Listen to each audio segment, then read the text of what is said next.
Hello. Hope the volume is okay. I didn't even check to see it. Yeah.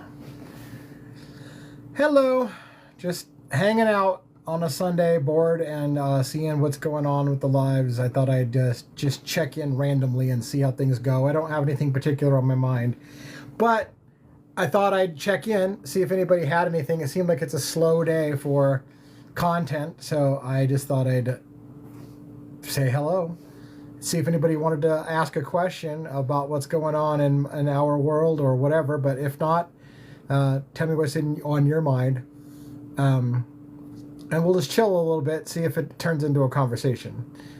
I'm assuming the people who usually check out the live are people who are regulars to the lives. My lives are usually on Wednesdays and Fridays. So, like I said, this is the impromptu. So we'll see if it goes anywhere.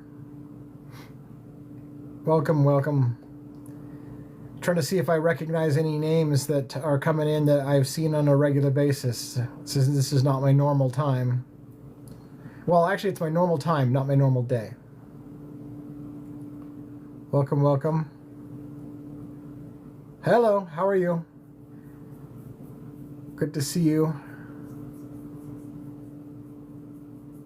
I'm just chilling. I was kind of bored. Everyone in the house is quiet. And so I thought I'd just see if it turns into a conversation. If anybody wants to take the microphone, get live with me, I would be welcome to have a guest and chit-chat a little bit and let people communicate with the two of us having a conversation. I'll try to button my shirt up a little bit so I don't look so 70s. Thanks for the likes to help out with that. Appreciate it. Like I said, I don't really have anything particularly on my mind, but I was wanting to just hang out and connect with people. A friend of mine just recently had her mother pass away, so it's kind of a somber moment. Everybody's quiet in my home, and I had somber news, and I'm just like, oh, thought I'd hang out and get maybe a boost if somebody has a good conversation. I don't know what it is about yawning. Monica Salta, you should join me. We never talk. You should jump on the live. Looks like you can go live. You brave enough to jump on a live with me? Chit chat? I could always invite you and see if you turn it down. I thought I did. Holy smokes! You never know what you're gonna get. Hello. How are you doing? Oh, I'm sitting in bed, in the middle of laundry, and I was reading the book Grit Yeah. by Angela Duckworth, Okay. The Power of Passion and Perseverance. And I put it down because I finished a chapter, and I was like, let me just scroll on by the good old TikTok, and here I am. So I was like, Nice. hey, how's it going? Hello, hello. Coke's Love. skin coming up on the camera or whatever. Well, at least a fuzzy camera. So Yeah, I'm just, chilling like a villain. It's another Sunday evening. yeah, I was kind of bored myself. It's like I've been only going live on Wednesdays and Fridays, and I really don't have anything to talk about. But it's so quiet in the house, and I'm just getting bored off my butt. So I thought I'd throw up a live and see what happens. Yeah, I was just scrolling on by and I was like, oh, hello. What are they chatting about today? Let me see. And here we are. Yeah, at first when you said you were reading a book, I thought maybe you were reading we started a book, or I'm trying to start a Yeah. book project, right? So I was like, oh, maybe you were reading that book, but you were reading a different book. So Yeah, it is the one that our friend had written some notes on from his Goodreads list. So very cool. I was inspired. And it's funny enough, I was like, I should go downstairs to the mail room to get another book. I purchased another one from a few days ago. I think it's called The Five Types of Wealth by Sahil Bloom. A friend of mine recommended it. Uh-huh. And it should be just like a look at like how to have and appreciate different types of wealth in your life, and those types of wealth being like finance, friends, family, time, and something else. But that, and then the book club book that you mentioned too is on my it's on my mental list as well. Yeah. And that's me is one of my problems, that I have like stacks of books around my apartment. I look around and I'm like, oh, there's a stack of three, there's a stack of two. I start a lot of them, and I get it. I can't, like, I start one and read 50 pages and start another. And like, I need a one at a time, one at a time. So, yeah. I'm the same way. Thanks, Samsey, by the way, for all the likes helping out with that. I really appreciate that. Um, the book for the book club that I was talking about was An American Sickness by Elizabeth Rosenthal. Right. It has a much longer title because I think the rest of the title is how healthcare became big business and how to fight back or something like that. Or yeah. So we've been reading that book, or I've been reading that book, and I did a couple of like 40-minute analysis of the preface in chapter 1. And then sadly what happened was I've got a friend, a pretty good friend, who has been 20 years in medical billing. And I started to, well, I finished chapter 2 and I was getting ready to do my notes for chapter 2 for the book club. And when I realized what I feel like I do usually pretty well is I can usually explain complex concepts in simple terms for people.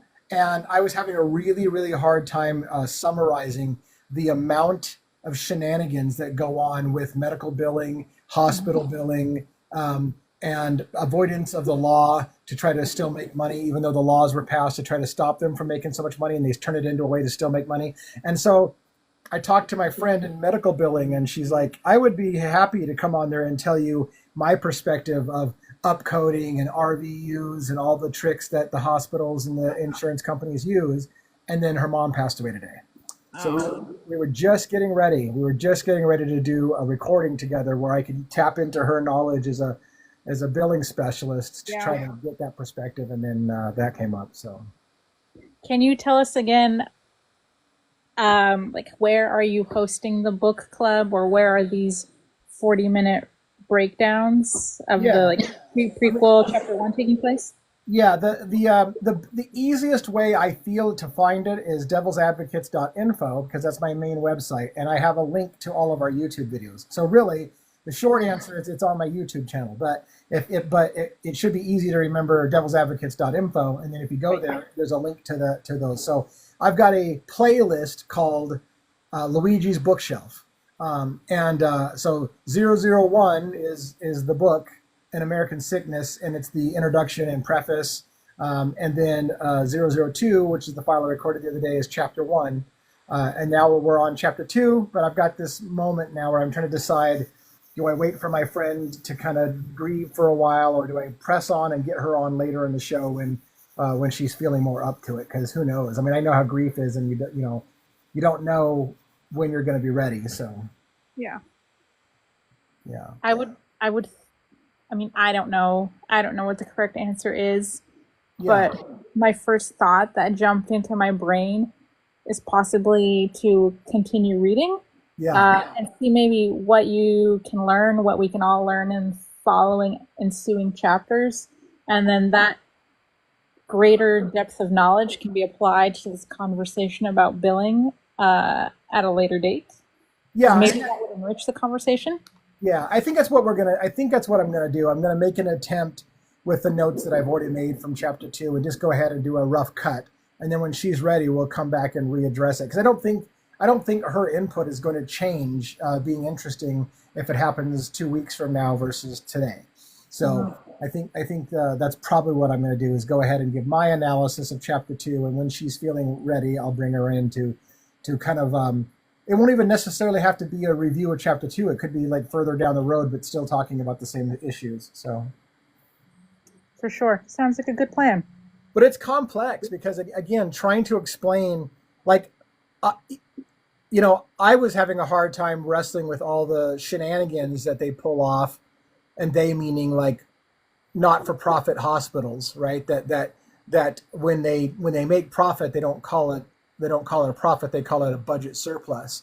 And so they just all they do is they just change the wording so that they don't ever break the rule. You're not allowed to make a profit. Okay, well, we didn't make a profit. We just have a budget surplus this year.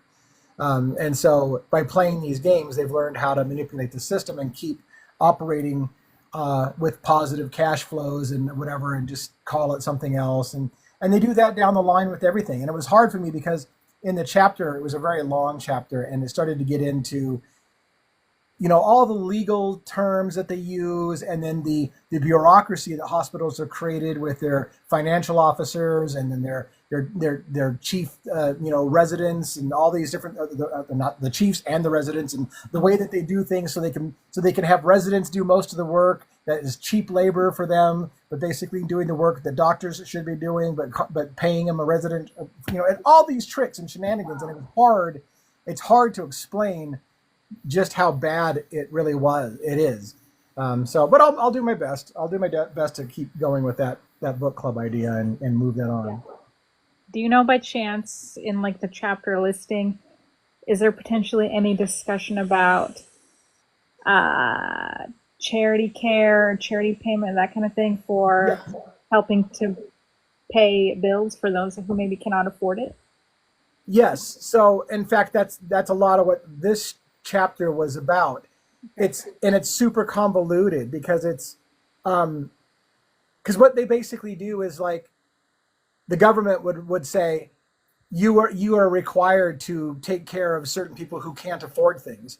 And so what they would do is they've learned to build, for example, an elaborate healing garden with marble statues in the lobby of their hospital, and they'll call that reaching out and helping people in the community to give them a better space to sit in, kind of thing. And so they'll say that was us helping the poor. We made this great big huge marble grand statue and a healing health garden for anybody to drop in and sit in. And so they've just learned ways to try to make the law be, we're helping the poor people by making tricks with the money.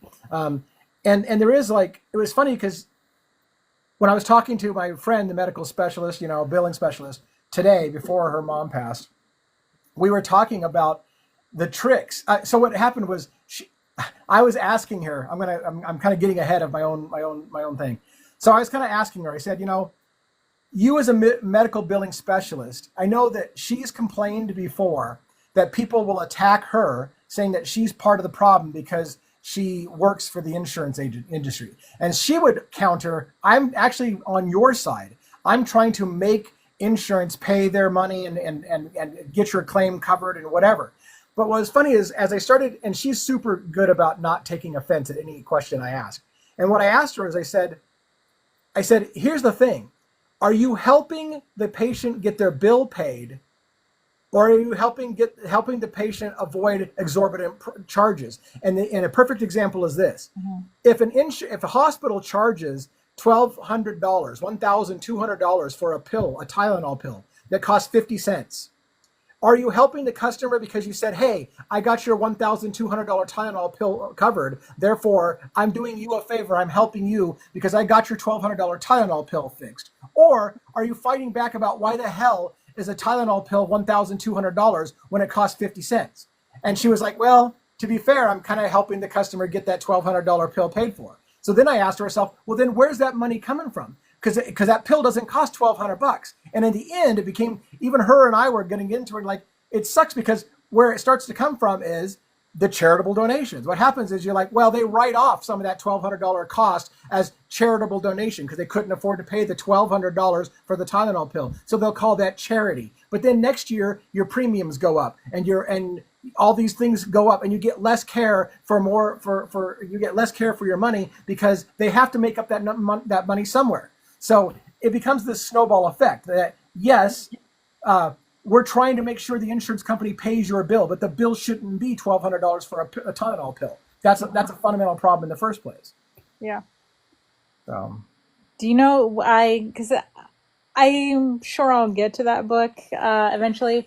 Does this book discuss just the exorbitant costs and fees overall? Like, why are pills $1,200? Why is a Band-Aid $500? Why is kangaroo care, like 30 minutes of kangaroo care after your baby born, like $1,000? This is and that's exactly why I want my friend on the show, because she would point out one of the things that she stated. And it's funny because from her perspective, she's just learned to live in that world, so it makes sense to her. But I have to kind of like give her a reality check and go, why does that make sense to you? Like, what happened to your head that made sense to you? What she'll say is, well, you have to understand what actually gets billed to the person rarely is what actually gets paid.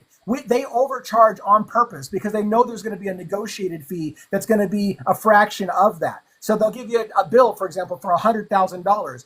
And the insurance companies and stuff like that, they know damn well that at the end of the day, they're going to negotiate that for $70,000 instead of $100,000, or maybe even $60,000. And they'll call it a savings to you because they're like, look, we saved you all this money. What they're not paying attention to is that the procedure only cost $1,000. So they're not really doing you any favor by negotiating it down from 100,000 to 60,000 because it really only cost $1,000. But they make you feel like they've done you a favor. And so she'll say like, well, you know, it's just part of the industry. Everybody knows that when a bill gets submitted, that's not really the real cost, and it's going to get negotiated. And I said, well, why play the game then? Why are we playing this shell game? And then it becomes again, well, because they're trying to get the numbers high so that their percentage that they're allowed to get paid will be much higher than what, you know, it's just, it's really disgusting. That's just wild. My mom used to work in a hospital as a CNA. And I mean, I don't know a ton, but just my mind just runs in these circles. Like, why is a Band-Aid $100? Why is an Advil $100? Why is medical school hundreds of thousands of dollars? And like, I had a situation, I had a lipoma that I needed to get removed on, I don't know, the back of my neck, essentially. So I went to my primary care. She gave me a referral to a surgeon rather than like I thought she would have just given me a referral to a dermatologist to get it looked at. And I was like, oh yeah, can't you just put a little local anesthetic in here, slice and dice, give me a stitch, send me home? Like, oh no, like as I understood from what he said, that'll be, you know, general anesthesia in the operating room. And like, no, dude, like I really don't need that. I just need a local anesthetic, you know, in here. Slice, dice, sew me back up. And that was, I don't know, surgery. I'm sure the thousands of dollars, I'm sure it would have been. What did I do? I happened to go visit some relatives overseas, went to a doctor, in and out in an hour, got it, you know, choop choop, got a little numbing solution, slice, dice, sew it back up. 5 days later, get your stitches removed. This cost me, I don't know, maybe like $200. It's like, this is absolute bananas. And what I hate is that surgery, you know, surgical, the most like invasive options are pushed at the top of the list when that should be at the bottom of the list. Like, are you freaking for real, dude? Like, no. And I was like, no, thank you. I am leaving and I'm not coming back. Like, no offense, but like, no, dude. Like, I don't need to get general anesthesia, go in an operating room. Like, dude, I'm gonna freaking cut this out myself if I have to. Like, what is the deal? Yeah, and that's what I'm looking forward to. This book, An American Sickness. It has two parts. The first part, which looks by just the number of chapter headings, is mostly explaining how the system got to the way it is. And her premise, I can tell you right off the bat, is there's no medical system like the American system. We've got a disgusting system where something that costs $12,000 here costs $100 in Germany and France. It's the same exact procedure, but it costs $12,000 here and $100 somewhere else. And we just accept it here. It's disgusting. And it's all a shell game with numbers. But one of the other, but the back half of her book, part 2, which looks like it's going to be smaller, unfortunately, is, and what can we do to stop this system, or how can we fight back? But the problem we have is when you and I go to the hospital and they say, for example, I'm not going to have all the details right, but they say, hey, look, we're going to, you know, you got this heart palpitation or whatever, and we're going to observe you we're going to put you under observation for a couple of days or whatever. And you say, okay, sounds good. This is for my own good. You're putting me under observation. When what you might not realize is that Medicare, for example, says that if you treat somebody and they come back to the hospital within 30 days of being treated for the similar issue, you get penalized for them coming back. But if you play a game and say you're just under observation, then they've never really been admitted, and you're protecting yourself from being dinged for them coming in a second time. So they're not doing you a favor at all. The wording that we're going to do you a favor, we're going to put you under observation. What it really means is, I don't want to get dinged if your ass is back in here in a week. And so it's just disgusting, because we as the lay people don't know. We get told, oh, we're going to do this for you. And you're like, okay, yay, you're doing this for me. But the reason they're doing it for you isn't for you. It's to protect the hospital for money. It's protect their interest. It's to make sure that they don't lose money or that they can make more money on you by admitting you instead of not admitting you or having you inpatient versus outpatient. And they're playing games with the numbers. And it's not about your care. It's about what is going to be the best financial outcome for the hospital. Yeah, that bananas. It's just we all sit here, we're just so angry. Like, how do we fix it? Like, I think it takes a special person to have just that idea and like the capacity to, I don't know, project manage something, to go up to conglomerations, corporations, and like the whole intersection with politics. I mean, it'll take a really special person to unravel this, and I don't know. Yeah, somebody takes Luigi. Allegedly. Yeah, it's a horrible system, and I think most of us don't know that there's any way to fix it. And to that point, chapter 2 was really a lot about all the laws that various presidents and stuff like that have tried to enact to stop what's happening. And every single time they enact a law, the medical industry and the hospitals figure out a way to make that law to their benefit and make more money off of it. Like every single time anyone tries to make an attempt to fix the problem that everyone sees as a problem, they just find a way to shell game it and change the wording, rebuild something a different way. Oh, I can't make money in this anymore. Well, I won't call it. I'll keep doing the same thing I've been doing all along, but I'll call it something else and you'll pay for it now because I called it something else, even though it's the same thing. They just play games and nobody has been able to figure it out. It's a major problem. So yeah, it's disgusting. It's hard. Do you happen to know, will there be any discussion of healthcare and relevance to culture of individualist versus collectivist culture? In the book? Yeah.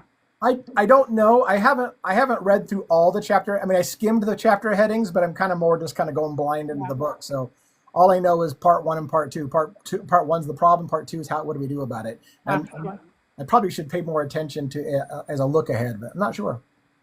Yeah, I think I don't know, just kind of off the cuff, I'm thinking like part of the problem, quote unquote, is just the U.S. individualist culture and just everything that kind of leads into and either ladders up to, ladders down from, versus collectivist culture and just that community of care mentality versus me, myself, shareholders, executives, money, money, money, me, individualist versus collectivist thinking of community wellness. Yeah. I don't know exactly how things function on a deeper level, of course, in other countries too, but I don't know, for say like a European healthcare provider, do they have stocks? Do they have executives that get paid millions? Like I don't think it's anything like it is here in the United States, but just that right pairing too is just on a completely different level than it is here in the United States. Yeah, I wanted to say something. I probably already missed my opportunity, by the way, but some people have checked in and expressed in the comments, and I did see it as it went by, things like, oh, you're live, and I'm glad I caught you, and I'm so sorry that I didn't acknowledge those when you said those things, because I mean, I obviously was in mid-sentence, but thank you so much, by the way, for the people who have been, who are surprised by me going live and wanted to come in. But yeah, I think to kind of what you're saying is, in my view, America, so we bought into capitalism, and capitalism, we do not do anything in this country for altruistic reasons. We don't do things because it's good and right. We do things because it makes money for us. And that's the bottom line. Nobody in this country does anything for free. I mean, there's small pockets, but really it's just, we're a society that's bent on making money and having the attitude of, we're not doing this for free. Like nobody's doing this for free. Nobody does things because it's the right thing to do. People do things in America because it makes them money and because it makes them profit. And we have a mentality in our entire system in America that it's all about beating a next quarter's expectations. You're expected to make money every single year, and you're expected to make more money than you made last quarter every single quarter, or your shareholders are going to be pissed off and having you fired. And so it leads to a society that'll literally stab its own mother in the back if it means making an extra buck for profit that quarter, so that they can actually say that they made profit instead of a loss. Because no one's going to take a loss. No one's going to do the right thing and report losses for the quarter, because that's a sign that you failed, you're fired, bring in the next guy who's going to make us money. So we just have a predatory system. Right, right. So, and I don't know that there's a way to fix it, because we've allowed it. That's the whole principle of our whole structure is more money, more money, more money, make money, you know? Yeah. I don't, I wish there were an answer, but there isn't one. I don't have one. I don't have a good idea. I wish I were cool enough, smart enough. Well, and I want to be super careful when I say this, but but an act like allegedly the United Healthcare situation with Brian Thompson is something that wakes up class consciousness, right? It's like it starts that discussion about, oh, what a cowardly act that somebody shot an innocent man in the back. And then all of a sudden you have people calling in and saying, innocent man, my ass. Like, do you realize how many people died under that man's watch because of the denial of claims for people who were sick and didn't get care because it was going to cost the shareholders money, and they decided to let people die? So the fact that those kind of things happen has allowed people to have a conversation. Whether it's going to make change in America, I don't know. But one can argue that we're having different conversations. More people are having different conversations because that happened, you know? Yeah, But yeah, it's tough. at the very least. I do appreciate how this conversation is really, I've seen, at least online here on TikTok, bringing people together from across the country, across the political spectrum, across cultures. So that has been nice to see, the community building across a common issue for so many of us to really move Yeah, beyond those what I barriers. find fascinating is all the people who I see are commenting from other countries who are like, we're watching your American health system and you guys are freaking nuts. What the hell's wrong with you? You know, like, and it's like, we're rooting for you to fix your problem because you guys have a mess in that country. And I'm like, it's interesting to see other countries basically feeling sad for Americans. Like, what the fuck's wrong with your country? Like, you guys, this is not how it works in the rest of the world. How have you allowed that to happen in your country? You know, Yeah, I want to know the same thing. I want to know the same thing. it's the proverbial frog in the pot, you know, boiling kind of thing. We Mhm. just the temperature was always ratcheted up, and we were sold a lie, and we didn't realize what happened until it's too late. It's something that in my generation, when I was young, I was taught that America was the best country on the face of the planet, hands down. Nobody can compete. Everybody wants to be us. We have it better than everyone else, and that everyone in America can be rich. And if you're not, it's because you're lazy and you're just not working hard enough. Because any person who just dedicates themselves and put more hours into the grind will make it. And so you only have yourself to blame. All of those were flat out lies. All of those were flat out. It was bullshit. And in my perspective, what changed my thinking was the internet and web cameras. When cameras started going up all over the world and we started seeing other people's cities, and we realized they don't live in shitholes like we've been told, and that their cities look better than our cities at places, and their people look just as happy and wearing the same t-shirts that we are. That stuff didn't happen when I was younger. We had the mistaken belief that everybody lived in a garbage can in other countries, and we were just like cream of the crop. And then you realize that that's bullshit. Like, we don't have it any better, and in fact, they may have it better because they don't have to deal with the shit that we're dealing with. So True, true, true. I go on these little soapbox tangents. Sorry about that. Yeah, yeah. Kind of makes you think like, I just, because I live by myself, so I just get lost in thoughts sometimes because you don't necessarily have anyone to talk to, down the hall or whatever. And just like the purpose of travel, for example, like why do we travel? Why do we go visit a foreign country? Like I was talking to a friend back in the day, like he actually told me, oh, actually, I don't have a passport. I have never left the United States. It's like, oh, well, buddy, you should hop on that and go see the world. And like, why do we? I think And I kind of came to the conclusion because I studied abroad in college. I taught overseas after college, traveled around Europe.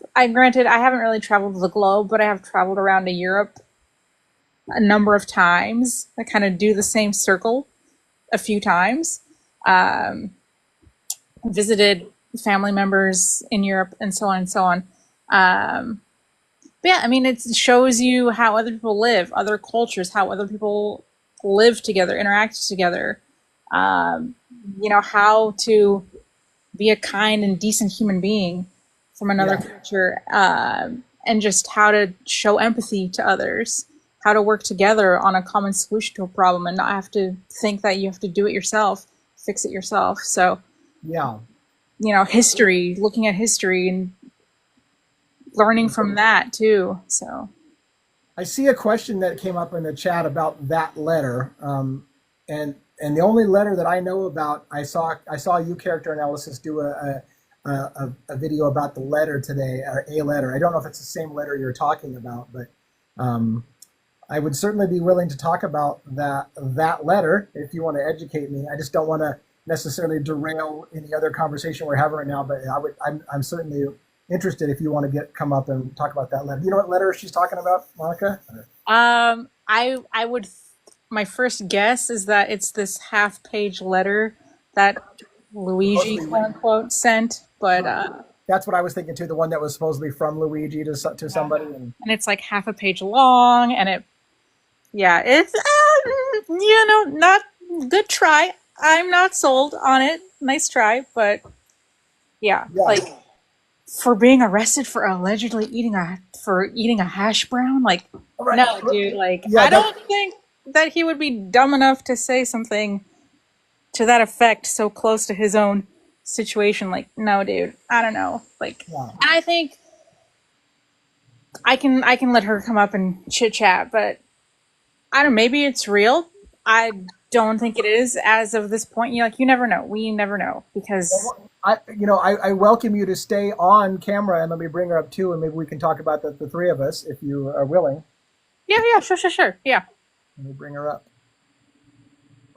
Because I think it's just as easy to concoct something, make a template, copy it over, send it to your friend who, I don't know, send it to a, I could be wrong, but my one idea is like send it to a friend that lives in New Jersey, have her take this out, repackage it into a fresh envelope, drive over to New York, drop it in their mailbox so it gets the New York postal stamp on it, and then ends up going back to you in middle America, and bingo, here you go.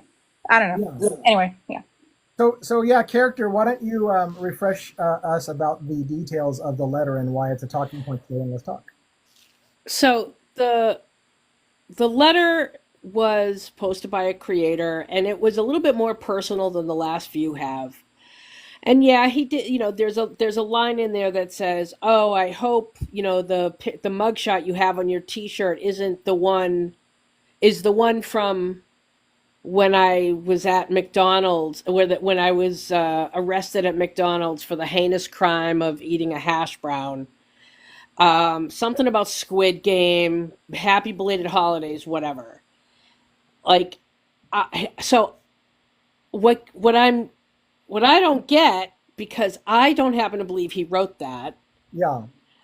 but I'm trying to figure out, how did the letter get a New York postmark? So so She lives in Iowa. let's pause that for a moment. My first question I want to ask is how big is this letter? Is it just like, I'm trying to understand the breadth of this thing. This isn't something that went national news, right? This is just some TikToker. No, it did. It got on Daily Mail. It got okay. So it made some national news, and it was and the reason it made news is because they're trying to make it sound like Luigi was being flippant about the eating the hash brown thing, or I think there have been a lot of letters that have come out. I do think that the reason why this one got picked up is because it was a little bit more personal.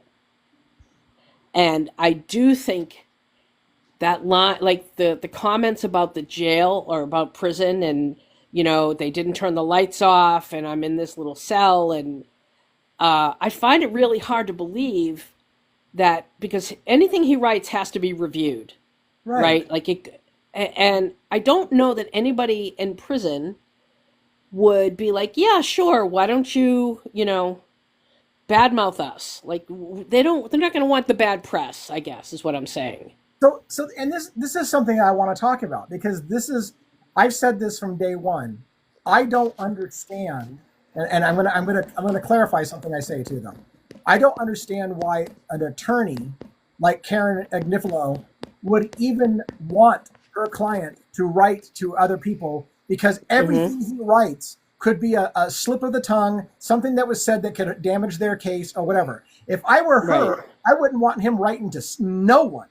Right. And if he did write to someone, the attorney would say, if you're going to write to someone, I want to review it first before it goes out, so that we make Mm-hmm. sure that okay. But the counter to it was, according to New York State and probably many states, a person who's convicted of something and is sitting in prison can't be denied access to friends and family and stuff like that. So there's a certain tolerance where they're allowed to, because of their mental health, to be able to stay in touch with people. But Mm-hmm. where do you draw that line? Because I still fundamentally cannot believe that Luigi is writing to people and saying things that can damage his credibility and his reputation. I don't understand how that would even fly with his attorney. I'd be like, shut the hell up, and you're not saying nothing to nobody. Like maybe your family, and even then I'm going to review your letters before it goes to your family because you're not saying anything is going to destroy this case. But I don't know. I'm with you, but also it is in his best interest to write very simple, hey, thank you so much for the letter. I'm doing well. Happy belated holidays. It's in his best interest to do that because they want all the letters, right? Maybe not for him to read, but they want to receive all those letters because it sort of bolsters their case that, like, listen, this has resonated with millions of people, Right. this story. So I can see from a PR perspective them wanting him to write, especially to, like, let people know that he's okay, knowing it's going to go to social media, I'm right? not. I I'm not like saying knowing it's. I'm not saying I disagree with you, but I feel like that's exactly what they did when they put up the website luigimangione.info.com and said Luigi thanks you for all his letters and reminds you that he can't have more than X number of pictures and X number of books, but thanks you, and he can't write back to everybody. Blah blah blah blah. I feel like that's enough to be able to acknowledge that, hey, look, Luigi is reading your letters. He is appreciative, and that would be enough to show that the public that, hey, he knows about the letters and he knows about his support and he appreciates it. But Well, I think stuff getting posted on social media, it supports it. Do you know what I mean? It's proof. I just have a very hard time believing that specific letter would have been approved to be mailed. so, Monica, you're on the microphone. Do you have any thoughts about this letter yourself, or? I mean, it's hard. It's hard because we've seen a few, alleged letters come out, and like we want to believe they're real, but then we pick them apart and be like, well, did somebody make a template and trace his handwriting and this and this, and it looks like this looks copied, this kind of thing. I mean, I'm leaning to it.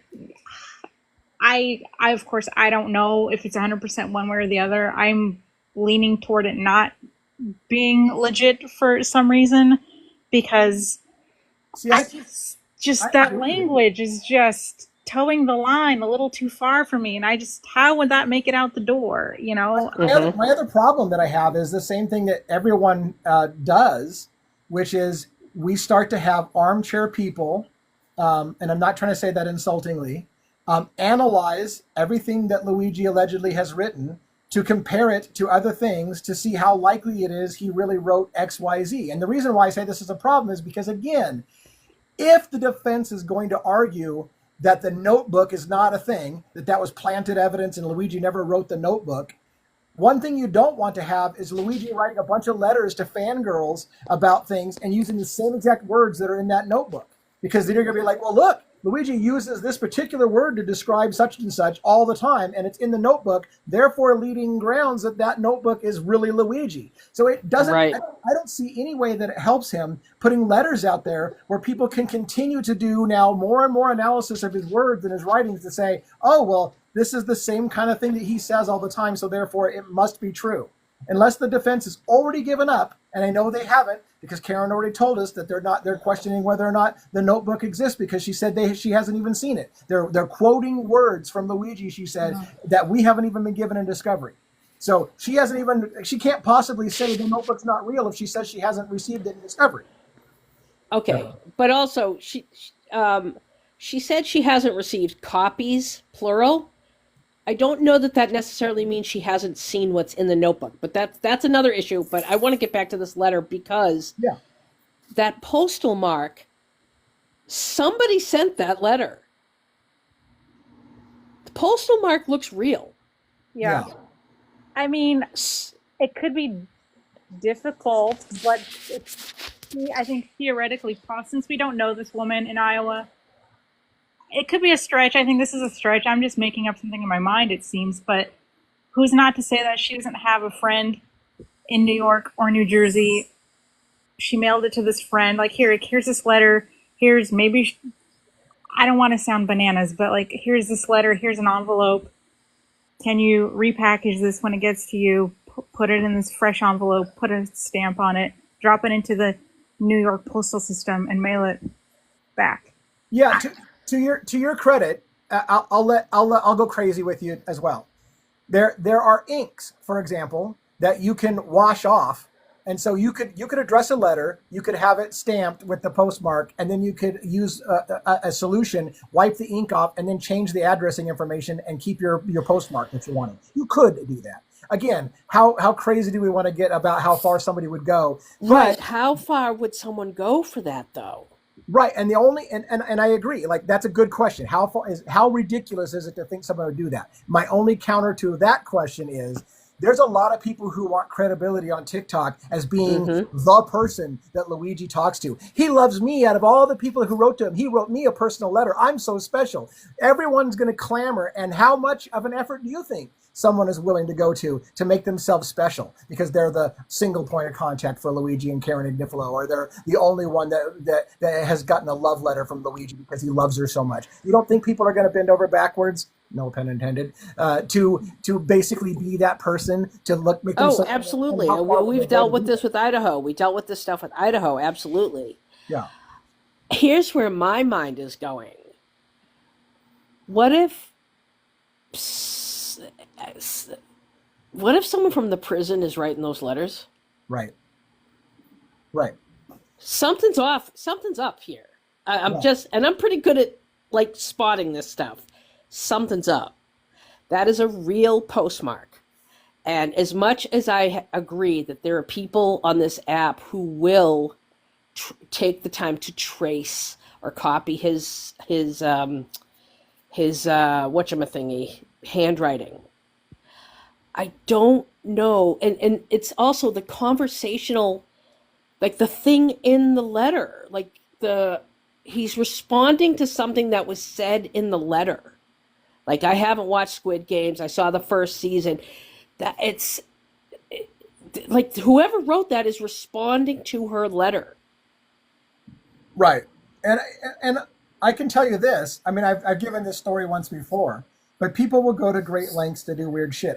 When I was researching 12-something years ago, the Aurora, Colorado shooting, there was somebody who had recently gotten out of prison. I verified all this is true. Somebody had recently gotten out of prison, and they wrote to the post office where James Egan Holmes, was getting his mail, and put in a request to reroute his mail to their home in Florida, and said, hey, I've moved to Florida. I'm James Egan Holmes. Send my mail here. And he was then starting to get James Holmes' mail. And then that person reached out to me and was offering to give me James Holmes' mail, saying, I can tell you what he was taking for prescription drugs because I got his prescription refill slips and stuff like that in the mail because I've had his mail rerouted. That person got caught, but the point being is that's an example of the levels that people will go to get the scoop or to get famous or to break a story and things like this. So, if you watched her videos, though, her reaction seemed really genuine. Yeah, I didn't see It her. didn't feel forced. It didn't feel fake. Yeah, It's weird. Unless the simplest answer is the answer, and he wrote it, yeah. which is concerning to me It is to me because too. that line about the hash brown. I know people are like, "Oh no, he's just being funny." Dude, this is a DP case. Well, and again, let's take it a little further. Let's take it a little bit further. If Luigi wrote it, does this make sense to us what they're telling us about Luigi? Luigi supposedly sat there to get arrested and had a letter to the feds saying, hey, I did it, and I did it, I acted alone, it's all me, you can trace all my money, it's just me, I did it. He's already confessed to the whole thing. So why then make a flippant note about, oh, I got arrested for eating a hash brown? No, you got arrested because you admitted to doing the crime. Or did you? Which one is it? So which one do we believe? Do we believe the story Yeah. that Luigi turned himself in and wrote a letter to the Fed saying it was all me? Or I'm apparently in prison for eating a hash brown? Which one is it? Well, the only thing we know is he got arrested because he presented false identification. Right. Like that's all we know. And like, bro, you did break the law there. Yeah. Right? So like if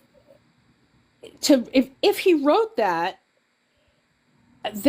line about the hash brown, it just doesn't, it's not good optics. I want to back up for a second about the false ID thing, because this is something that's bugged me and I've never voiced this before. Mm-hmm. I don't know how the Altoona police confirmed it was a false ID. From what I understand, they asked him his name and he said Mark Rosario. They may have, I'm not sure, asked to see ID to prove that he was Mark Rosario, and he may have presented it. But it wasn't, according to what I understand, when they asked him, have you been to New York City recently, that he supposedly got all sketched out and weird, and then they made an arrest because of a false ID. But how does him being all sketched out and weird, unless maybe what he did said was, he said he told them his real name. Okay. He told them his real name. Plus he had his passport on him. Okay. Yeah. So that's how, because he said he did the whole, clearly I shouldn't have done that. Oh, gotcha. Right? Well, Like, supposedly he did give them his real name after he gave them the false ID, which is what led Yes. them to arrest him on the false ID thing. right. Which is, I don't know. and the reason it's a crime, if I understand, the reason it's a crime is it's presenting false ID to a police officer. Like, he could have presented false ID to McDonald's clerk and it probably wouldn't have mattered shit. But presenting false ID to a police officer would have been a crime. Well, forged identification is against the law. That's, yeah, Illegal, But- yeah. And like they ran it and didn't find a match in the system. Like, something isn't right about Right. this Rosario. Like, are you sure Right. you know Mark Rosario? Try again. yeah. By the way, the commenter just basically asked the question about what we've been talking about, unfortunately, for 20 minutes, was that, hey, somebody apparently wrote back, and did you Google it? Yes, we've been talking about that Daily Mail article where a lady was saying that she got a letter from Luigi. That's so it's unfortunate. I think it sounds like you came in a little late. Maybe. Oh, no, because you've been here for a while. Maybe you're replying to somebody else. And I just...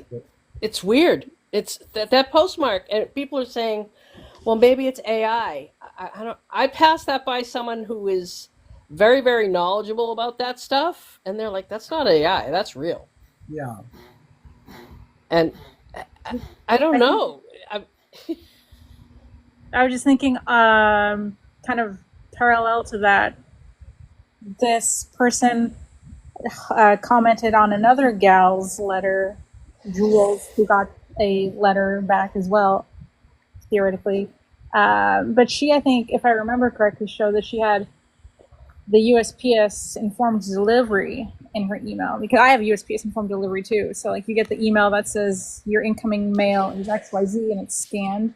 So you see a picture of what's incoming into your mailbox that day. And like, I don't know, I think it's pretty dang hard to falsify a USPS informed delivery email. I think, I don't know. Was the address on this letter from the prison? The sender email or the sender address would be, yeah. So you or somebody verified that the address, this letter that was postmarked from Luigi, actually came from the prison's address? Well, it's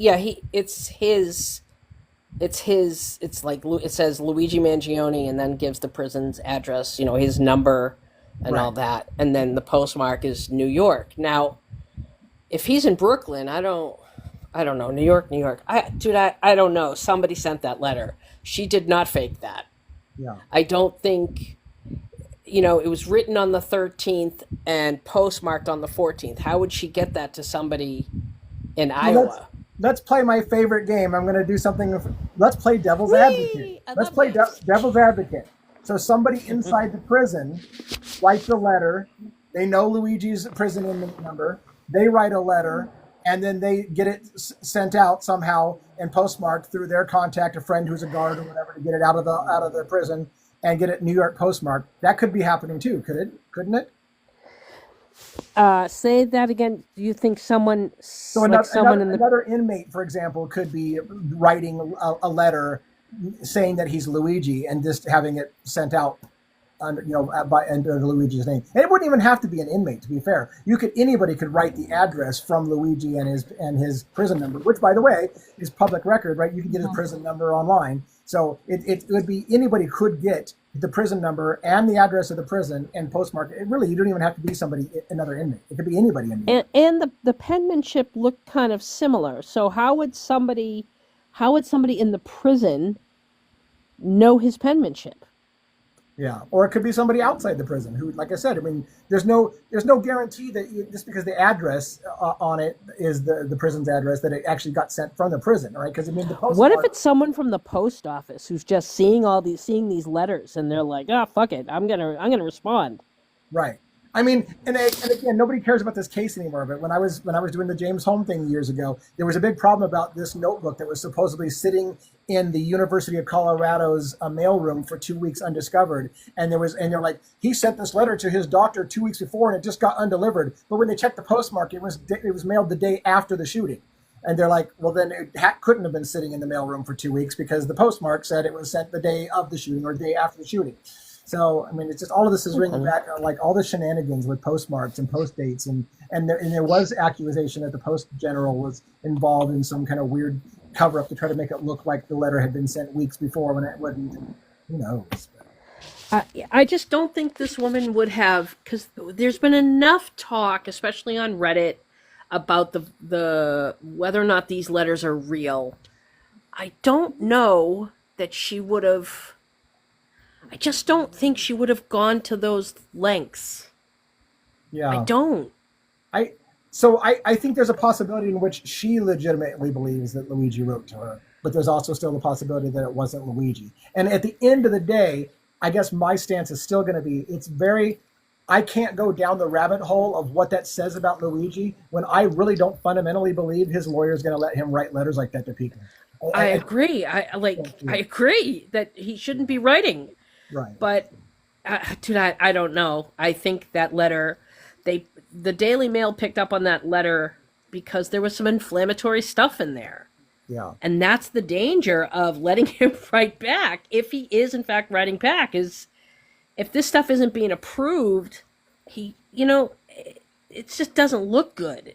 Like these simple letters are great, they're fine, but this one, it's not good optics, and I know people want to make excuses for it, but it's really not. Yeah. No. So I don't know. And at the end of the day, that's why it's hard for me to believe that he did it. And maybe he did, and if he did, that says something. But I don't know how we can verify that it's legit. You know? Yeah. I'm just thinking, like you said, if there's someone else, I don't know, inside the prison or at the post office or in the mail room, because we know that these letters have to be read before they're handed over. But point being, what kind of scandal would that be? Like, serious situation would that be if there's someone else I think for me, email replying to it? Like, that's, I think, a serious problem right then and there. I think for me, until I hear Karen Ignifilo or somebody from her team come on and say, "Hey, Luigi's been writing you people, and we understand that he's been writing you," and some kind of acknowledgement that he actually is writing to people, I'm not sure I can go too far with it, because it's like until I heard her say, "Hey, yeah, we realize that Luigi's writing to some of you, and some of these letters are getting out in the press," and but like, I don't know that she's going to ever do that. Like, I just don't know. Yeah, I don't know if she's going to waste her time acknowledging it. Yeah. I don't It's a know. tough one. I mean, it was worth talking about. I'm so nervous to put any weight behind it, you know? Yeah, but I also feel bad for that for the woman because if someone really did write back, Yeah, you know, she's getting a shit ton of hate, yeah. and that's not fair either. And that's kind of dangerous because you don't know what that could do to somebody's mental health, you know? So somebody mentioned down below, and I want to explain why I think that's not 100% accurate. Somebody mentioned down below that Luigi has acknowledged he's writing back himself, and I think, unless you correct me, you're basing this on the statement that Luigi is receiving letters, he's thankful for the communication, and he can't write back to everyone. So there's the implication he can't write back to everyone, which suggests that he's writing back to some people. And my only counter to that is if that is the basis for he's writing to people, that includes his own family. So he could be simply saying, because again, the prisoner cannot be kept from writing and communicating with his family and his closest friends. And there's a list I know from certain, at least from the little limited experience I had with a prison inmate. There's a list of people you're allowed to communicate with and stuff like that. And so he might have a list of people that he is communicating with. And just stating I can't communicate with everyone doesn't necessarily mean he's communicating with the general public. He could only be communicating with his family and maybe a close friend or two, but we don't know, I don't think. Yeah, that's one way to explain that for sure.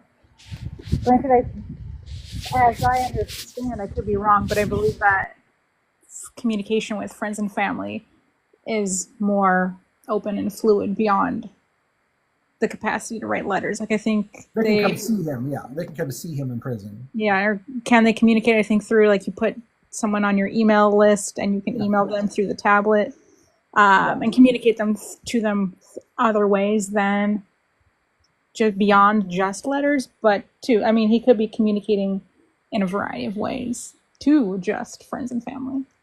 As a funny aside, and this is not related to Luigi, but I was going to write a book about a relative of mine who got away with the biggest Ponzi scheme that Oregon State had ever seen.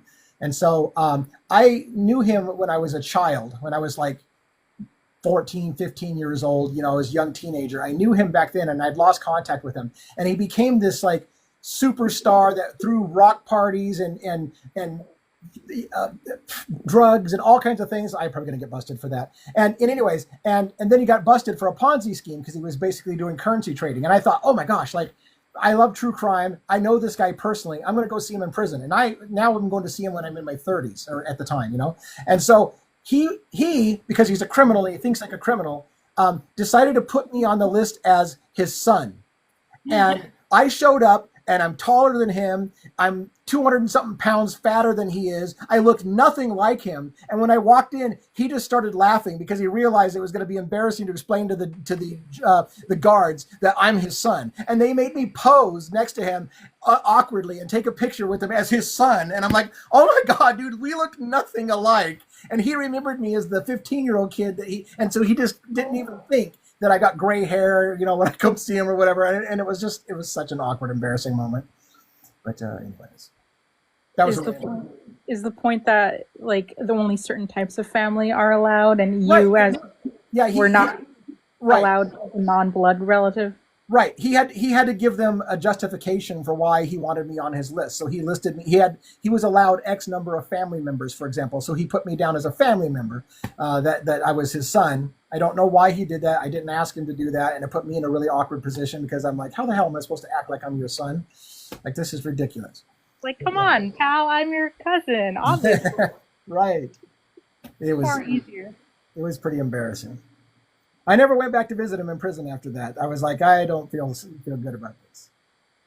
However, he almost taught me how to become a criminal like him because he was going to put me in touch with the guy in California I got a guy that'll tell you exactly how I did it. And I'm like, that's super interesting, but that's borderline like, now you're going to teach me how to commit a crime. I got a guy. No, you don't. I don't have a guy for anything. No. Yeah. We're not going there. But if you're covering true crime, you want to know how it's done so you can explain it. Gosh, that is bananas. Yeah. Anyways, it was a side tangent. And again, like you said, how it relates to Luigi is the idea that I had to have some kind of justification on his part to be somebody who could come and visit him. It wasn't just like any random person. I'd be like, yeah, sure, put him on the list. So he gave a reason why I was because I was in his friends or family circle that I could come visit him. Right. My God. Huh. Interesting. Yeah. Oh, what a night! Well, this has turned into quite the conversation, and I don't know what to make of the letter, and I don't know what to make of the people who claim that he's communicating with them, or all these different things, other than to say that everybody wants their 15 minutes of fame, and I'm suspicious that people will say and do anything to get clout for themselves. So I have to weight everything with a massive salt lick because it just I think that little bit about clout goes back to it can't, I don't know, just made me think of the whole circling back to like individualist society and clout, individualism, and look at me, I'm special, I got a letter. I just like, you know what? I don't need a letter. What do you gain from getting a letter? TikTok likes? I mean, I don't know. I don't know. And to the person who asked if I think Lulu's family has seen him, I would imagine probably true, but we probably won't ever hear about that. But I think there are the first person who started talking about the letter, like she has said stuff on Twitter like, "You're just mad that he didn't respond to you." Not, she doesn't say this to me. She said this to somebody else. "You're just mad that he doesn't respond to you. You know, he comforts me." And so there, I'm like, okay, that's a little odd, and I don't know that I believe her. But the one that was just posted by Jules, like, she just seemed genuinely excited. Like, oh my God, you guys, I want to share this with you. Like, this thing happened. Yeah. And it was a very innocuous letter. It was very kind of generic, kind of sterile. You know, he wasn't saying anything incriminating or anything that could be misconstrued. It was a very polite letter. And I don't see anything wrong with people, you know, she would just seem genuinely excited about it, you know, and like, hey, you know, let her be excited. You know, as long as she's, you know, as long as she's not sharing anything that could potentially hurt him. This is his right. He has rights, and he can write back to people. I don't recommend it, but he can do it. Yeah.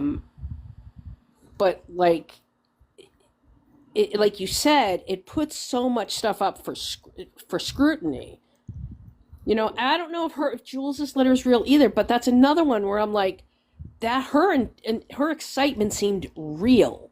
It seemed genuine. I haven't seen it. I would like to maybe see it for myself, especially since we're not right now because I'm in the live. But I haven't seen it, so I have to see it with my own eyes to kind of weigh in on it. But it's in my most recent video. The video I did, I had a copy of it. Oh, okay, yeah. Well, I don't, you know, the voice of the one that the Daily Mail posted. The voice is completely different. Yeah. You know, his letters have, if they're real, which I think some of them are, very polite, very concise, very short. But this one, it's way more conversational. The voice is completely different. Yeah. So I don't know, man. I just don't want to see stuff get out there that hurts him. Yeah. In those letters, you know? Yeah. Yeah, it's like I said, I've said it a million times. Just fundamentally, I don't see his lawyer being fond of him writing to fans. I don't either. And saying I don't either. Possibly incriminate him, because the littlest slip up, the littlest thing could get in a letter that would be like, oh, did you just admit to this? Did you just admit to that? And I just can't imagine that at a minimum, every letter that he sent out would have to be reviewed by his legal team before they would go out. I mean, and maybe they can't legally do it, but again, if I'm going to represent you, I'm going to be like, look, I'm trying to help you. You need to let us review these things before they go out. But I don't know. Yeah. I don't know. We'll see. Yeah. Honey, come on. Yeah. It's it's interesting. I don't know I don't know if there's much more we can say about it. It's just one of those things that I feel bad in a way because there's a lot of people who want to connect with Luigi, and so if somebody comes on and if somebody falsely states, "Oh my gosh, Luigi wrote to me," it makes it gives you instant. You must be really important. Why did he pick you out of all the thousands and thousands of letters being coming in every day, kind of thing? You know, it's like it just it has a creepy feeling of self-importance. Like, look at me. He's writing to me. He's picked me to write to, and and I'm so special. Even if you don't say I'm so special, it just comes across that way. So then it looks like a little bit glory chasing. But I don't know. Yeah. And I mean, this isn't going to end anytime soon. We're still in pre-trial proceedings, obviously. Yeah. Like, we're nowhere near even the start of everything. And how long is this going to go on? What is this going to lead to? Like, is this just peeling the onion and then like, I got a letter, like, I don't even like, we don't, what is this, like opening Pandora's box? Like, I got one, like real fake. I think it's just chaos just waiting to explode. Like, can we just not do that? Yeah. And what I don't want to do is I don't want to get into a situation where we're constantly arguing about, well, he said in this letter to so-and-so this, and he said to this letter and so-and-so this. So how do we reconcile those two things? And my answer would be, we don't know either one of those letters there. Why are we talking about it? Like, this is not an official source, somebody who says, I got a letter from Luigi. So I'm not sure how much time to spend on those things. But right. And kind of like what you said before, the more letters, quote unquote, that come out, give more fodder to conversation. And that could not be good. And we don't want that.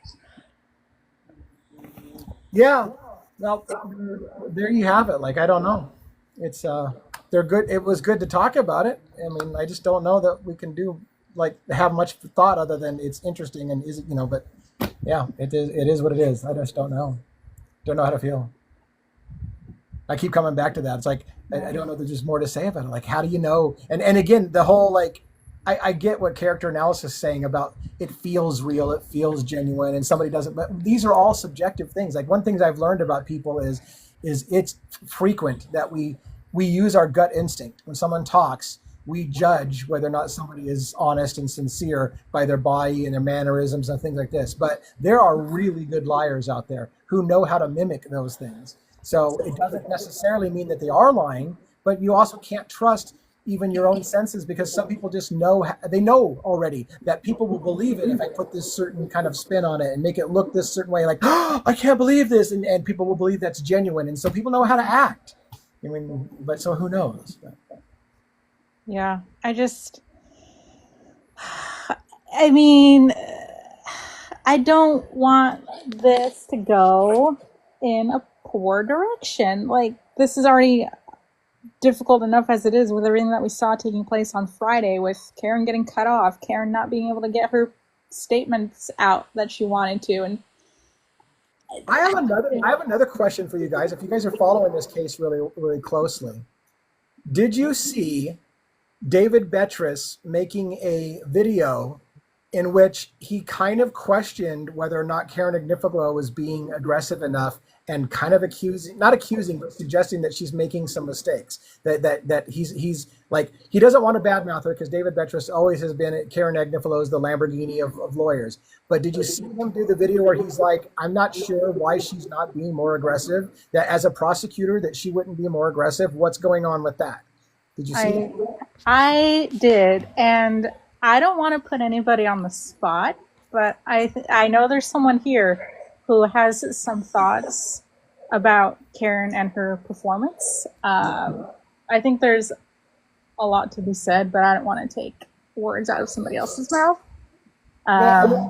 But if someone wants to comment in the chat, I think they can comment and maybe share some other thoughts. The reason I bring it up is it's a similar thing. I'm gonna just follow my thinking for a second. The reason I bring it up is there's a similar comment going on about Ann Taylor in Brian Kohberger's case, which is that there's a suggestion that the lawyers representing them are purposely not giving it their all, or somehow still in cahoots with the prosecution to make sure the guy goes down. And so there's this charade being put up of we're really trying to defend him when really they're kind of like not doing a good job. And so I don't know if that was I don't think that's what David Betris was suggesting at all. But when he gave those comments about what's going on here, like she should be more aggressive, I can already see the people going, Is she not giving it her all? Is she not doing what she should be doing? I've asked, I'm not a lawyer and I'm not a specialist, but I have asked why she permitted, we've talked about this before, why did she permit them to extend the date and not insist upon a speedy trial? Because again, like the O.J. Simpson case, it behooved the defense to make the prosecution put up their case immediately so that they would make mistakes. Why is she granting them more time? It could lead somebody to ask, why is she letting them have more time? Why is she not being more aggressive? Why is she being so kind to the prosecution? Well, Ann Taylor, I hate the word aggressive when if this was a guy, they'd be saying, why isn't he being more assertive? They're Right. saying aggressive because it's a woman. Ann Taylor is doing her job to the 110th degree. She's doing, listen, she's doing everything she has to provide him with the proper representation. And she's doing things that if you watch the hearings, the hearings a couple of weeks ago, where she was asking for the Franks hearing, listen, that judge seemed annoyed. She took a lot of risk there by potentially irritating a judge. She's doing her job and she's doing great. Karen, I think it's very similar. Statistically, women who represent men, like women lawyers, they don't fare well. They just don't. And it is a tightrope for women to walk because they are seen as aggressive, and it's not. So she's been doing this a long time. I think she knows how to. I think she knows what she's doing. I also think she's incredibly savvy, because one of those pictures to come out, I don't know if people saw it, was her giving him a sip of water from the cup. Yeah. Right? Like she's presenting him as helpless. Like this kid couldn't have done this. Look at him. That's how she's very aware of optics and what pictures are going to be taken. And what were we going to say? Can we address this Rikers comment that supposedly was made in court? Has that been confirmed? Because people keep quoting it over and over again that the judge threatened to send Luigi to Rikers or whatever, and I'm like, it keeps getting repeated, including in the chat tonight. Has that been confirmed in an official source?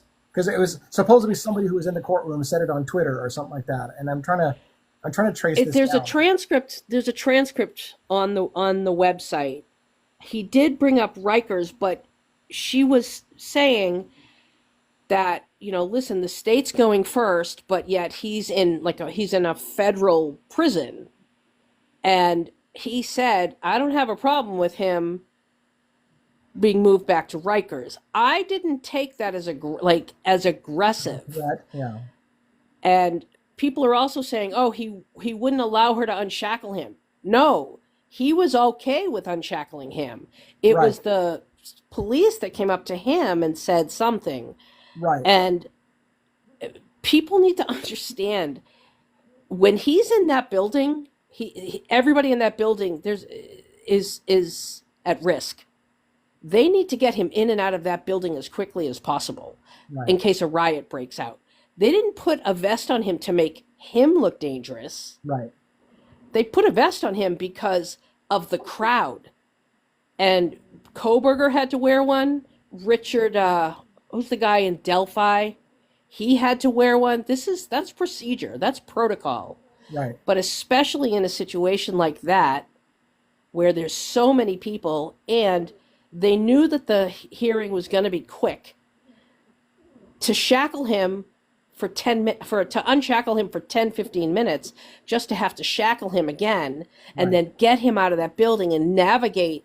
Like, that's part of the reason why I think she wasn't able to meet with him, was because they kind of had to change like the logistics of getting him into that building.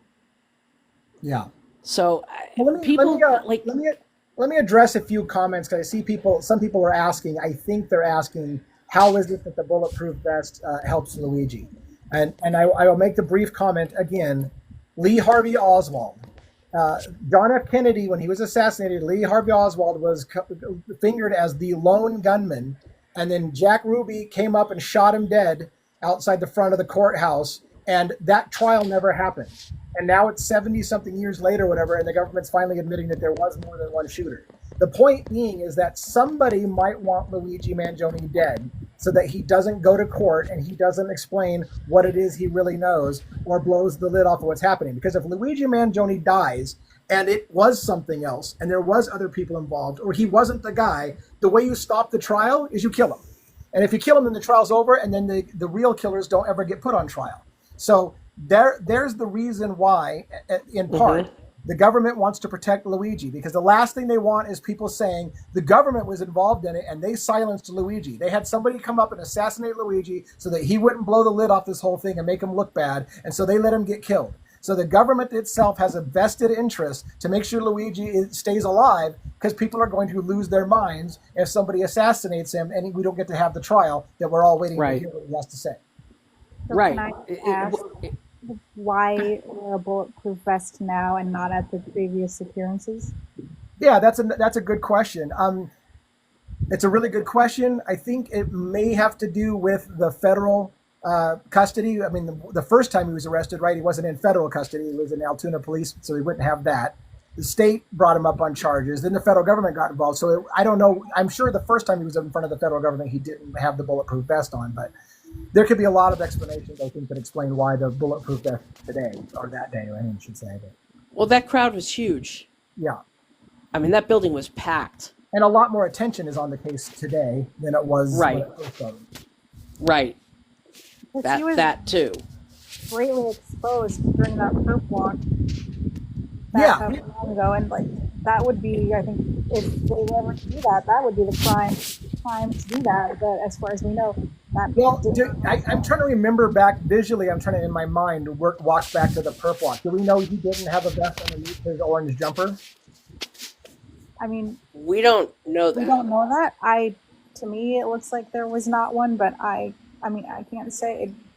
The reason I brought it up is because to me it looked like he did. To me it looked like he did have a vest on underneath that jumper, but I would have to go back and look at the photos again. But also too, I mean, didn't they have? Did I hear this incorrectly? Didn't they have like snipers on top of buildings, like watching that?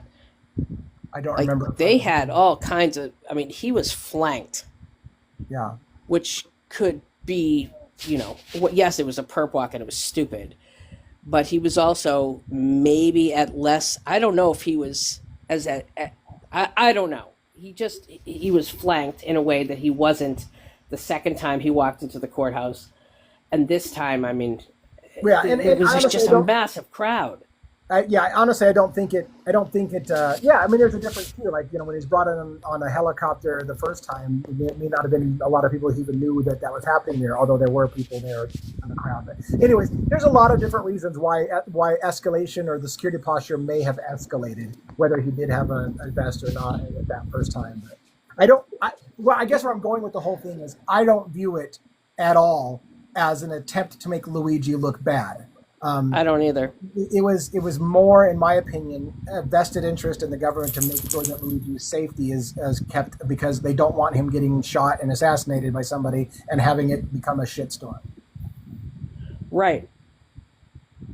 So, but anyways, that's my opinion. It sounds like it's your opinion as well, and I think that's more likely what the case is. But. Yeah. I like I said on Friday, I don't think the hearing was as bad as people think. I don't think the judge is biased the way people think, because they're getting hearsay. If you read the transcript, he doesn't sound biased at all. Like if you read exactly what he said to her. I didn't look at the judge. I thought it was Catherine Parker. It's not Catherine Parker who was the judge in that one. It's Caro. Catherine Parker's on the trial Okay, proceedings for the federal case, and gotcha, Caro for the state case. gotcha. Yeah, But I Brett mean, he did like Koberger. cut her off mid sentence at least at one point. Well, wait a I minute. remember that. Yeah, I'm getting confused because didn't you say Catherine Parker was for the state case, right? Federal. Okay, federal. That's the confusion because I was going to say the 21st date was for the state, but okay, gotcha. So yes, Right. Catherine Parker for the federal, Gregory Caro for the state. right, gotcha. Yeah, Koberger is brought in. He is brought in with that stuff. Some hearings, he's been in a suit. Most of them, he's been in a suit. But in a few, he's in there in the orange jumpsuit Yeah. and shackled. As far as my, if I were to make a guess, because people keep asking why the delay in the indictment and why the delay on discovery, and it's purely a guess, and I almost am afraid to say it, but my guess would be, again, there was a statement made on the latest documentary about at this time, we believe he acted alone. It may be that there was a period of time when they were thinking there could have been others involved. They could have been looking into it. And therefore, they're still running down the official, what they're going to bank their money on doing, right? So this could be a reason for the delay in discovery, as they literally may still be hunting down some leads before they go all in on what their official case is going to be. But that's pure speculation, and it probably was irresponsible to even give a guess on it. But that's all we have right now is just making guesses about why things are happening the way that they are. Like I said, my friend who runs this channel with me, his theory is, and it's a guess as well, pure speculation, 100% speculation, that they made some missteps in arresting Luigi Mangione, and they're trying to find a way to get the same information legally so that they don't have to reveal that they did something illegal. So, and that could be another reason for the delay. It's like, okay, we know he's the right guy, but we didn't do it right. So now we need to have a little bit more time to find a way that we can make it look like all along we had done it right, when because it's going to be tossed if we have to admit where we got that information from. So, but that's, again, it's pure speculation. Yeah, but it's common. People are under this impression that federal charges happen pretty quickly. Not all the time. Yeah. Like it took now, what's his name? Koberger didn't have federal, but it took about 8 months for him to get a grand jury indictment. Yeah. This stuff, it does, especially if they want to make sure everything is correct and there won't be an appeal. Right. Right. And if we're going to go to speculation, we could ask the question, is it simply a matter that they can't get a grand jury to indict yet? Have they convened a grand jury, and the grand jury isn't making an indictment, so they're working on getting a grand jury that will indict? That's a possibility. We don't know. Yeah. There's all kinds of possibilities, but people, they're being told certain things that I think are setting up unrealistic or false expectations, and then when these things don't happen, they get frustrated, right? Or they start making these assumptions. Well, this means this. No, just because they haven't had an indictment yet doesn't really mean anything. It's only been 2 months. I mean, and I agree, but and to be fair, here's the problem: we don't have anything else to do until there's another update in the case. Right? So Oh my God! You had to see Idaho. Oof! You had to see Idaho. I mean, there's that gag order. Oh Yes. my God! Killed the discussion. Yeah. It's been a nightmare. It's been a nightmare because people just want the mystery. Excuse me. They don't want the mystery to end. Yeah.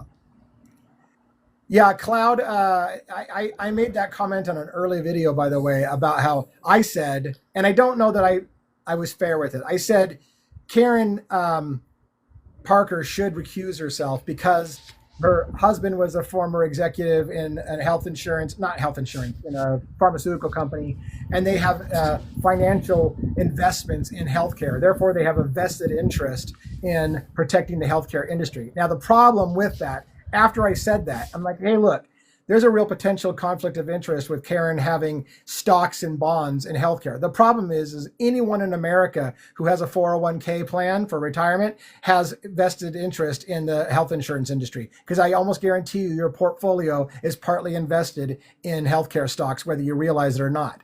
And so if that's the case, that because judges have to disclose where their investments are at. So that's public.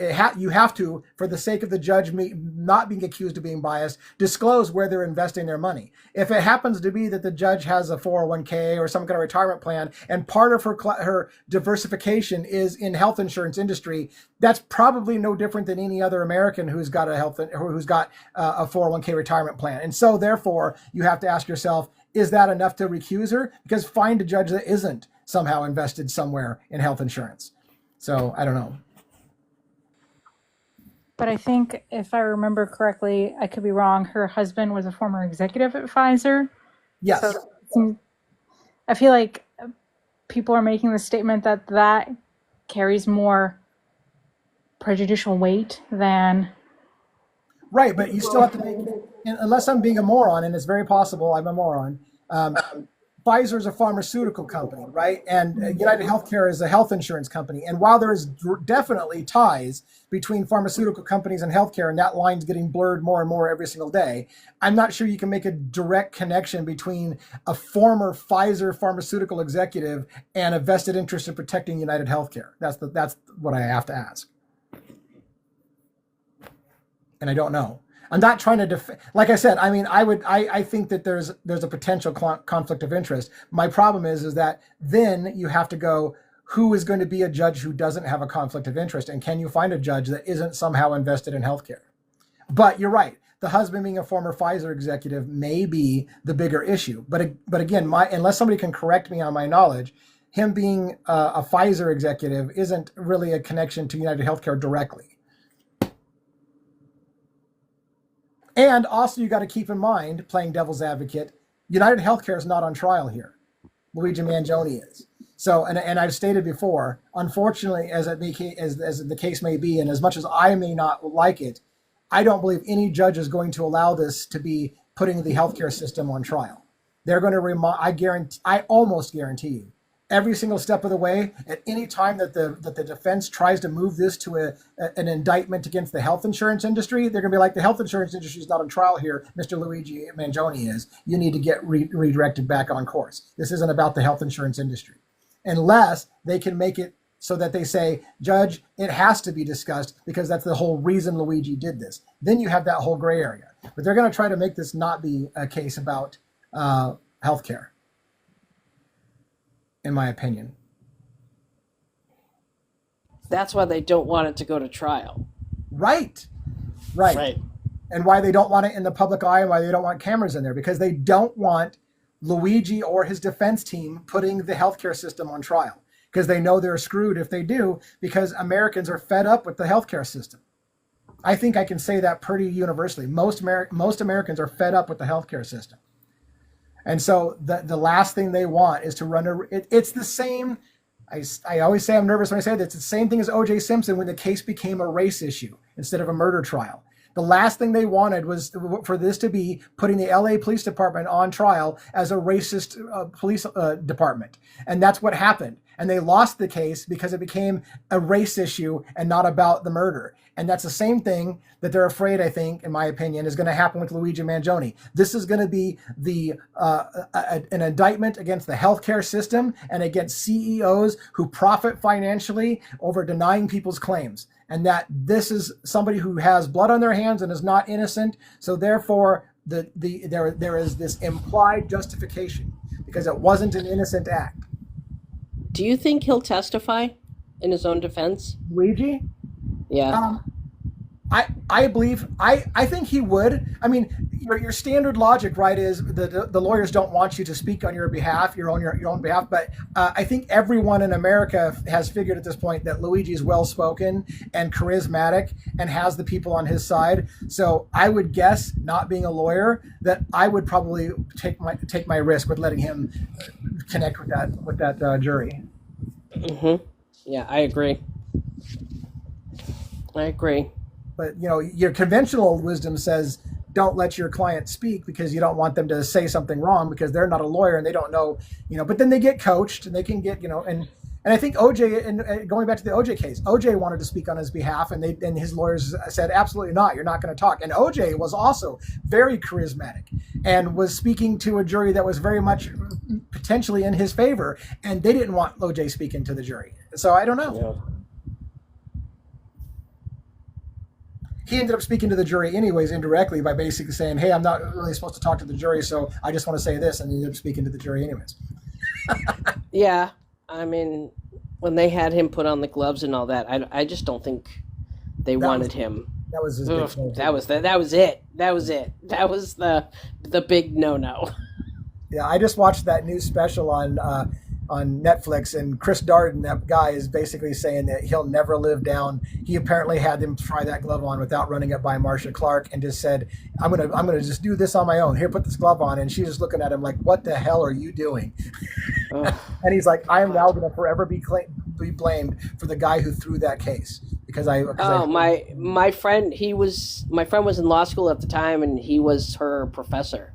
Yeah, and he was devastated. And what they pointed out in the show, in that documentary, is what they always say: never ask a question you don't already know the answer to. If Chris Darden didn't know that glove fit, he should have never asked him to put it on. You better know already the answer to that question. So, big mistake. Yeah, it was sad because Anyway, he's a smart guy. Off of OJ said, it was that was a case that stuck with everybody in America. Watched that case. Most of us were glued to our TVs during that time. I was just glued to it. I was on a college campus, and I remember people screaming when the verdict came down, the juice is loose, and everybody lost their minds. It was crazy. I'll never forget that trial. But anyways, I'm old. Sorry, I'm probably older than you. So, it's all good. What does the prosecutor ask him when he was during the time of the event? Well, yeah, I mean they have to prepare him. They have to prepare him. What if the prosecutor asks him where he was during the time of the event? Well, yeah, that's the $1 million question. If he's got an airtight alibi, this is going to be a major problem, right? We don't know yet, though, if he's got an airtight alibi because we're still early in that process. But right, and listen, excuse me, this is Midtown Manhattan. I mean, anybody could be like. They have to put him. Well, it'll help if they put him right there. Right, but if he's on 56, this is why I keep saying, like, he went all around. He's 56th Street to go to the coffee shop, to go to Starbucks, and they said he's walking around, like he's being seen in all these different cameras. So that could be so that he could say, well, yeah, I was in the area, but I didn't do it. Like I was over here and there and there and whatever. This is why I've said from the beginning, the $1 million question is not going to get answered until we hear what the defense is going to claim as his defense. If we don't know yet that they're not going to say, yes, Luigi did it. We don't know that. Yes, he did it, but it was justified, and here's the reason why, and that's what we're going to define. We don't know that they're going to say, absolutely, he wasn't there, and you need to prove it. So the big question comes in, because there's people who are saying, hey, Luigi already admitted he did it, so therefore, why do we have to prove it was him? Because he's already said he did it. But that's the $1 million question. When it comes time for the actual indictment or the preliminary hearing to proceed with the trial, is he going to say, yes, it was me, but I'm going to fight it out because it was justifiable homicide or something like that? Or is he going to say, no, it wasn't me. The letter confession was planted, and the notebook was planted, and you need to prove that was me standing on there, and then that'll tell us something completely different.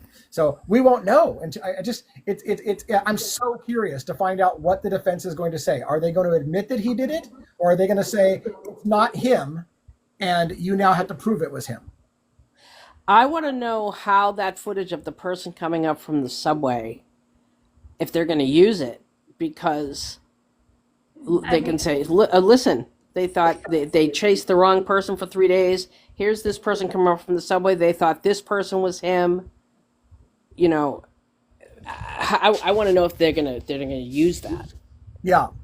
To disprove identity, like how you mentioned Right. earlier, they were following some guy that was a dead ringer for 3 days, and then gotta let him go because he has an airtight alibi. And like, this person in the subway, but then disproving it because the backpacks don't match and the build of the frame of the person doesn't match. And like, well, if this is wrong and this is wrong, what else is wrong in your identity?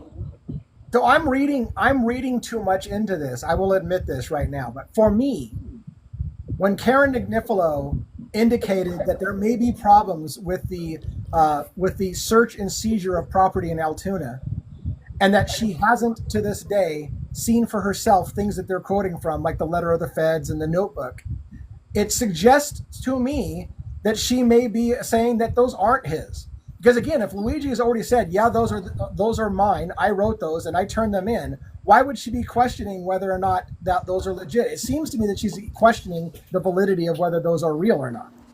I mean, I think it's like the same thing that Tom Dickey did. Show me the evidence. Right. In the palm of the hands, like Karen's like, show me the evidence. I haven't seen it. Where is it? Like same concept. Yeah. Is what I gathered from that. She also has to create a narrative, right? Like, we think search and seizure. There was a search and seizure issues, and remember, like, she has to find a judge. She has to find a jury for this guy. Yeah. And that starts with putting stuff out there that can create reasonable doubt. Well, and here's the thing, though. This is like CNN. I think I said this on a video. I don't know if you saw it. When I was waiting for the Luigi court appearance and the state charges on the 21st, CNN brought up jury nullification again. And they brought up that the defense is probably looking to find a jury that won't convict. And so, again, is it possible that his lawyer, Karen Agnifilo, is brazen enough to say, yeah, he did it, and we don't think he should be held accountable for it? That would be a ballsy move, because the safer move is to say, no, he didn't do it, and you must prove it beyond a reasonable doubt. But if Luigi is a narcissist, as the latest documentary tried to say, and wants to have credit for doing something for America that nobody else was brave enough to do, will they come out and say, yeah, he did it, and we don't think you're going to find a jury that can convict him, and that's going to be the biggest slap in the face you've ever seen? I don't think that's going to be the way they go. I just can't imagine it, but it's interesting. I don't either. It's like, I think like I would think that how we understand, and some other people have said in the comments, the one thing that has to happen is that the prosecution has to prove their point that this person died, this person committed that act. And the defense has to poke holes and create reasonable doubt to have the jury sway in their direction. Ultimately, I mean, it's the prosecutor's job, first and foremost, and the defense pokes holes. So part of that is what we need to know, like what is the prosecution doing? What direction are they going in? So somebody asked this question: do you think the notebook that they said was on him will be checked by professionals as to his handwriting? Yes and no, because again, it all depends on what the defense is going to say. If the defense acquiesces to, yes, it is his notebook and he wrote it, then there's no reason for handwriting analysis. But yes, if they say he didn't wrote it, you're damn sure the defense is going to have their handwriting analysis come in and say this doesn't match, and then the prosecution's going to have their handwriting analysis come in and say it does match, and it's going to be up to the jury to decide which one of those professional handwriting analysis they believe. But then haven't other people said too that handwriting analysis is junk science? Doesn't hold weight. Like really doesn't. Yeah, junk science. It doesn't hold weight at all. Yeah, and that's you can easily argue that though. Like, they were in a rush. They were tired. They were in a cramped space. He was on a bus. Blah blah blah. You know what I mean? Everybody's hands. Sorry. No, go ahead. Well, I agree, but keep in mind this one thing. The jury is going to make the decision. And all it takes is for somebody to persuade the average man that it's not junk science, that it is trustworthy.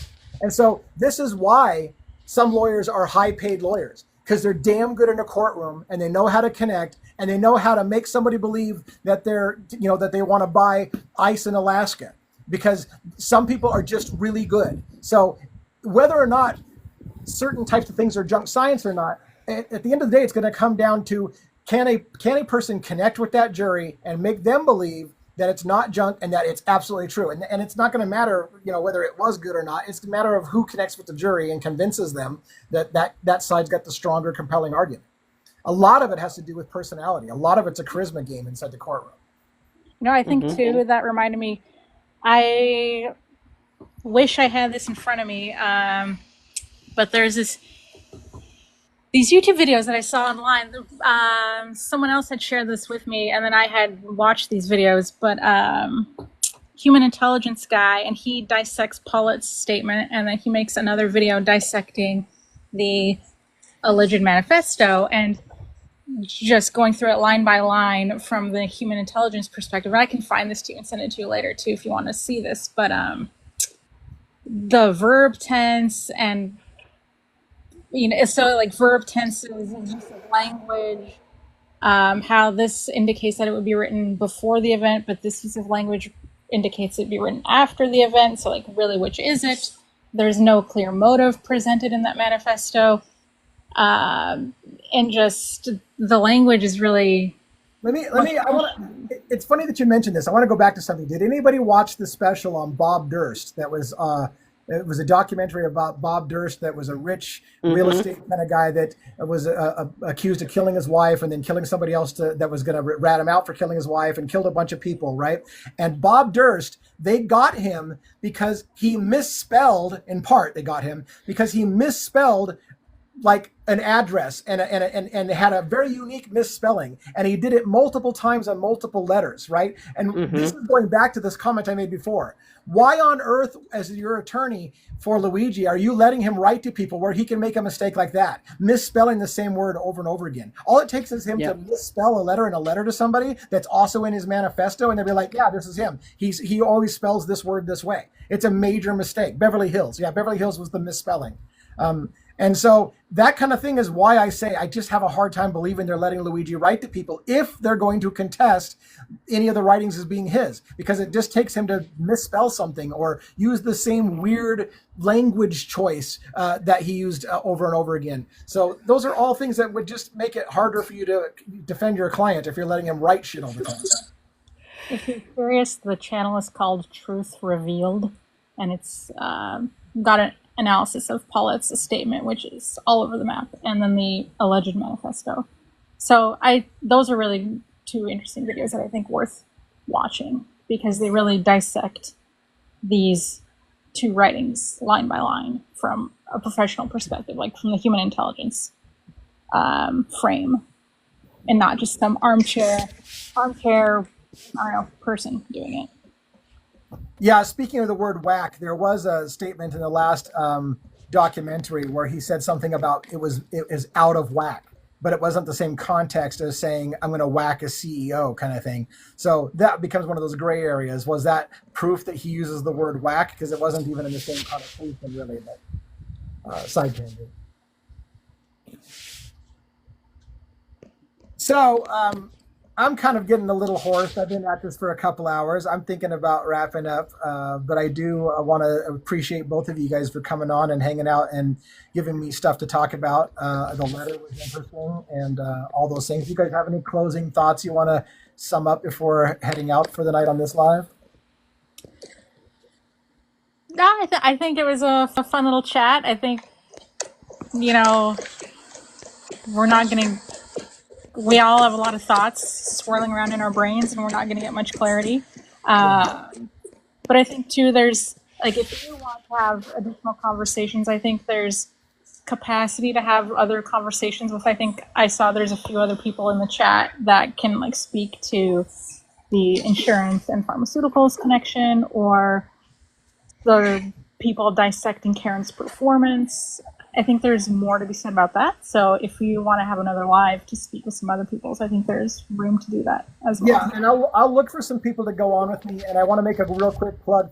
Thanks for mentioning that again. That I've started trying to implement a book review of An American Sickness by Elizabeth Rosenthal, that according to the documentary recently released on Luigi had mentioned that he's not the best spokesman for the problem with the healthcare in America, that people like Rosenthal can explain it better. So I've started to create a channel called Luigi's Bookshelf on YouTube, and have been giving my thoughts. I've done 2 parts so far. I'm going to continue. The next chapter that I'm going to be publishing soon of my thoughts are about the medical industry, the health insurance industry, the ballooning of costs, all these things, which I think is the bigger conversation that I feel we need to also have. So for those who are interested in those ties of the pharmaceutical corporations to the healthcare system and want to dive into those kind of levels, that's a good place to do it as well. So I encourage you, if you're willing, to join us on that as well. devilsadvocates.info is my website, and I link to all my YouTube videos, and I got that book review. I will be watching comments. Even if you come in a month from now and comment on the first video I do, I will keep watching those. So